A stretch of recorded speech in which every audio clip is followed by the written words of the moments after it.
The railways of Britain, in their prime, were the most powerful railways on earth. And these railways were the power behind the docks and industries that made up Great Britain.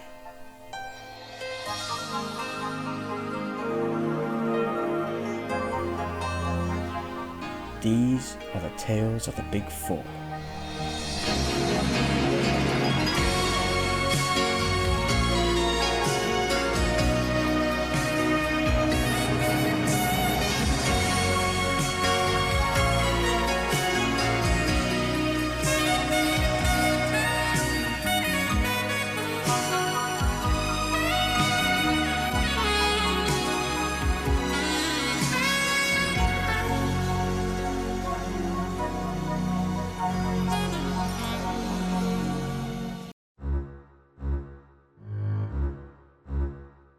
For the railway, the winter season was one of the busiest times for them. For though the engines were never bothered by it, they hated the cold, so having a run gave them the chance to keep warm. But after the winter season was over, it was time for the maintenance to begin.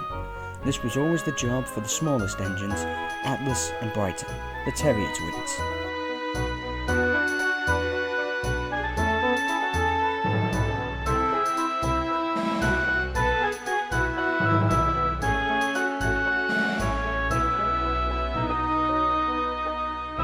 Mr. Todd briefed the engines next morning after he had returned from Christmas vacation.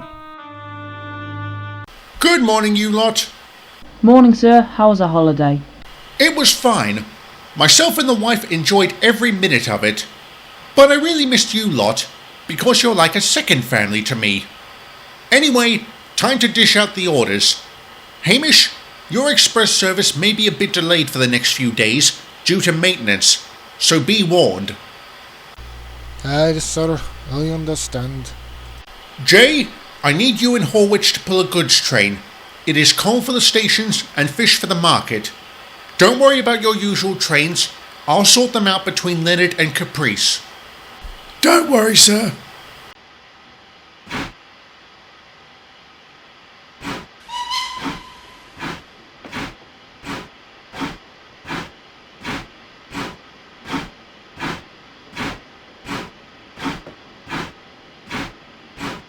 We'll get it done before you know it.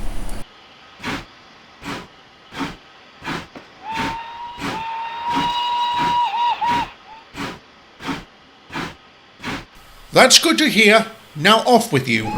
Same goes to you, Leonard. Yes, sir. The rest of you are on normal duties. Atlas, Brighton, I need you two to take the workmen down the line and help out with the maintenance train. No problem, sir. Me and my little brother will get it done. Little brother? How am I little? I was built before you, you know. Was not. Was too. Stop it, the pair of you. Now get to work before I shut you up in the sheds.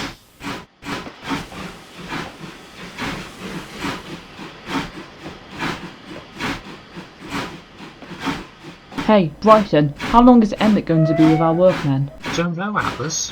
Hopefully not too long. I really want to get this maintenance work out of the way so we can get back to working on our other jobs like sorting out the trains and the usual goods run to the end of the line. Yeah. Also, did you hear about the little branch that Mr. Todd is building? I heard a few things about it, but I didn't know it was in full swing. Oh yeah, he was wondering who would pull the services there. I wonder if he'd pick us.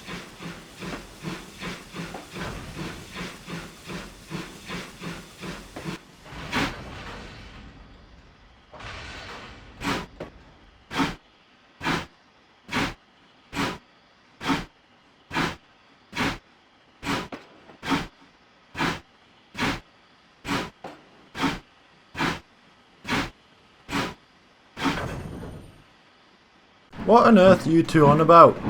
Oh, hey Emmett. We were just on about Mr. Todd's branch line idea.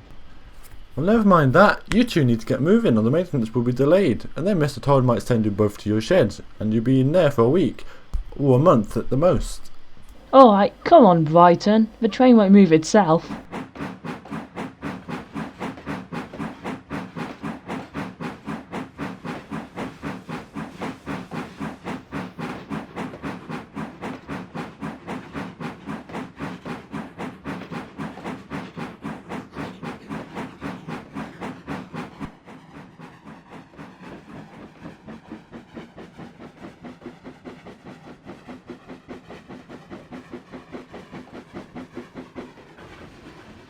Are you alright, Hamish? You seem a bit out of breath.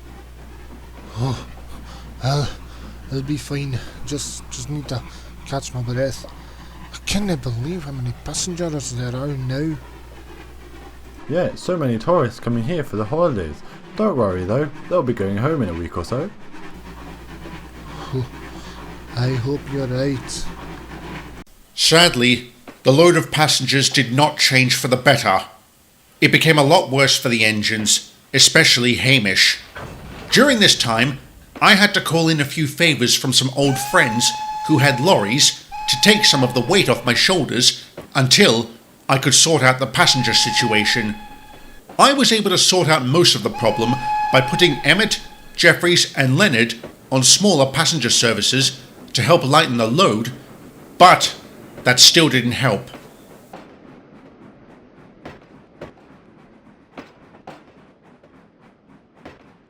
I can't believe that the number of passengers has gone up.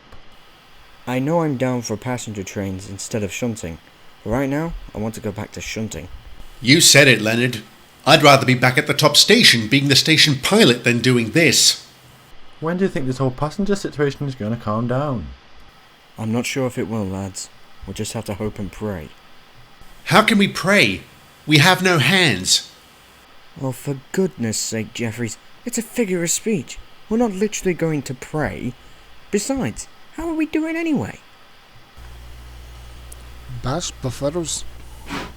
Shut up, Hamish, you're not helping. Very sorry about that, Emmett.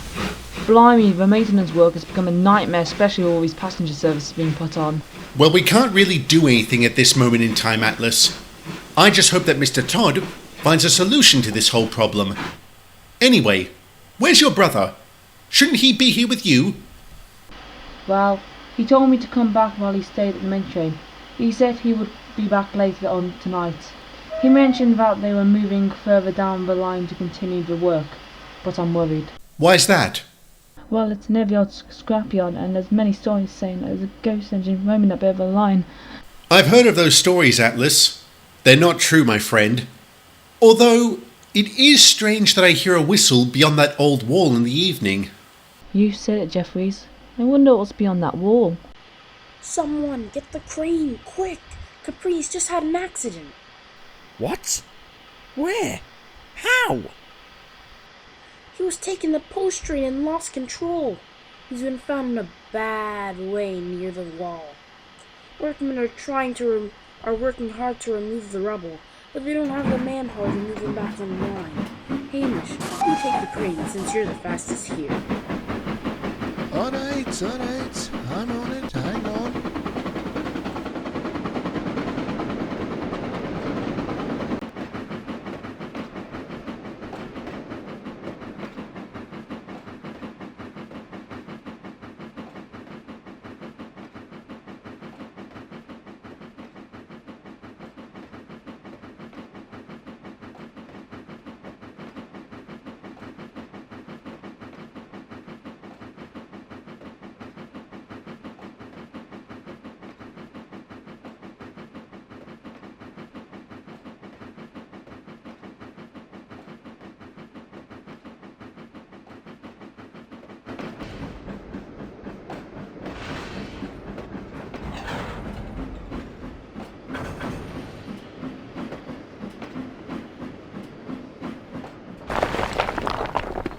Thank goodness you're here, Hamish. We need you to use the crane to pull Capri out.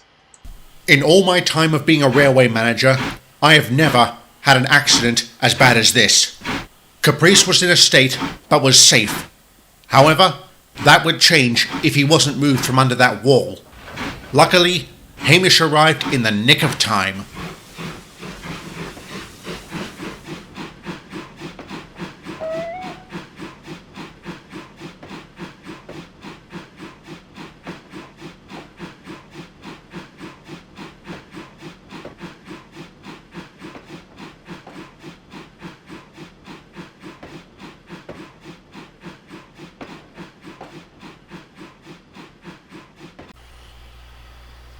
What ought I do it myself?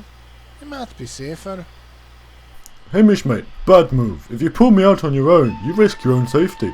I don't think Mr. Todd wants 2 engines that are damaged severely. Nah, leave it to me. I've got this. Hurry up, mate. I'm not really liking my view at the moment.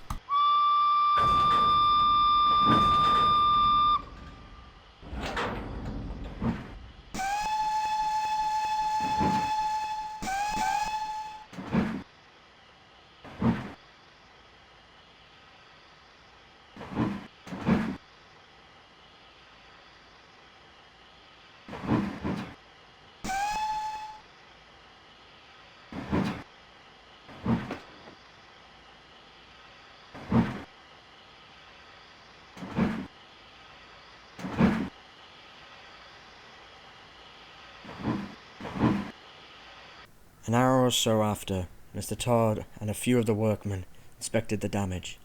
They discovered an old yard. The rails were rusted, and the workmen deemed it unsafe for use, unless Mr. Todd wished to refurbish.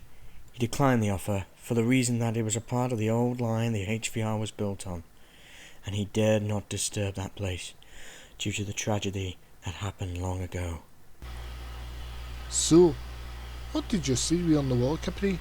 I'm quite interested about it, to be honest. I don't know how to explain it to you, but it was really creepy. All I could see was a rusted up engine. Really? Yeah, but what made me jump was that whistle came from nowhere. Was that Brighton who whistled? Well, no. Brighton just left as I arrived at the crane. Then who was it? For all we knew, it could be an old whistle from an old scrapyard.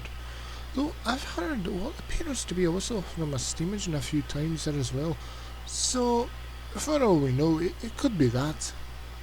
Never mind about it now. The good thing is that I'm fine. Just a few dents and scrapes. Nothing that the workmen can't fix. Though I do think as the good work is increasing, we will need a stronger engine to help us. Maybe one of us can speak to Mr. Todd about it. After the whole incident, I decided to close off the abandoned yard until further notice. The whole passenger issue was solved a few weeks later, when the ships began to arrive after the winter season was finally over.